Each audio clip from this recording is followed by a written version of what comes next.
Hello friends, എല്ലാവർക്കും നമസ്കാരം. അവക്കാഡോയെ കുറിച്ചുള്ള അടുത്ത വീഡിയോ ആണ്. ഈ വീഡിയോയിൽ നമ്മൾ പറയാൻ പോകുന്നത് ഇത് ഫുള്ളായിട്ട് എങ്ങനെ പഴുത്തു എന്ന് മനസ്സിലാക്കാം, രണ്ടാമത് എന്തൊക്കെ വളമാണ് ഇതിന് കൊടുക്കേണ്ടത് എന്നൊക്കെ കാര്യങ്ങളെ കുറിച്ചാണ്.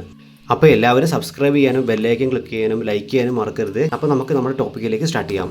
വീഡിയോയിൽ ഞാൻ വളരെ ക്ലിയർ ആയിട്ട് ഓരോ സ്റ്റേജിൻ്റെയും ഫോട്ടോ എടുത്തിട്ടുണ്ട്. ഈ കളറ് മാറി മാറി വരും ഓരോ ഫേസിലും. അപ്പം നമ്മൾ പറയുന്നത് ലാസ്റ്റ് ഫുള്ളായിട്ടും നല്ല കളർഫുൾ ആവും നമുക്ക് കാണാൻ പറ്റും. ഈ ഒരു കളർ ആവുന്നവരെ നിങ്ങൾ വെയിറ്റ് ചെയ്യുക. എങ്കിൽ മാത്രം നല്ല ടേസ്റ്റി ആയിട്ടും സോഫ്റ്റ്വെയർ കഴിക്കാൻ പറ്റുള്ളൂ. അല്ലാത്ത പക്ഷം ഒരു കമർപ്പായിരിക്കും, നന്നായി പഴുത്തില്ലെങ്കിൽ നമ്മൾ പിന്നെ അത് കളയേണ്ട അവസ്ഥയായിരിക്കും. പിന്നെ ഇപ്പോൾ ഈ കാണുന്ന മൂന്നെണ്ണത്തിൽ ആ പച്ച കളർ മാത്രം, അത് പഴുത്ത കളർ മാറത്തില്ല, പച്ച കളറിലിരിക്കുള്ളൂ. അത് ഞാൻ നിങ്ങൾക്ക് പറഞ്ഞല്ലോ, അതിൻ്റെ ആ ഒരു ഡിസൈൻ വെച്ച് ഞാൻ ഐഡൻറ്റിഫൈ ചെയ്യാൻ പറ്റും.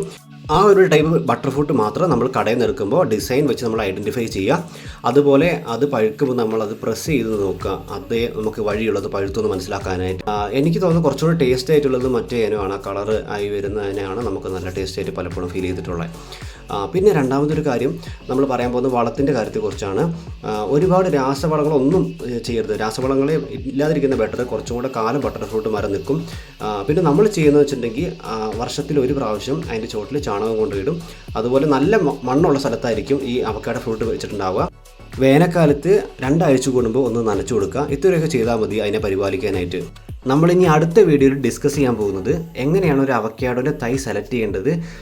അത് കുറേ പേർക്കുള്ള ഡൗട്ടാണ്. നമ്മൾ കടയിൽ നിന്ന് വാങ്ങുന്ന അവക്കാഡോ ഫ്രൂട്ടിൻ്റെ വിത്ത് കിളിപ്പിച്ച് അതിൻ്റെ തൈ ഉണ്ടാക്കുന്നത് നല്ലതാണെന്നൊക്കെ. അതിനെക്കുറിച്ചൊക്കെ നല്ല ഡീറ്റെയിൽ ആയിട്ടുള്ള ഇൻഫർമേഷൻ പറഞ്ഞു തരാം.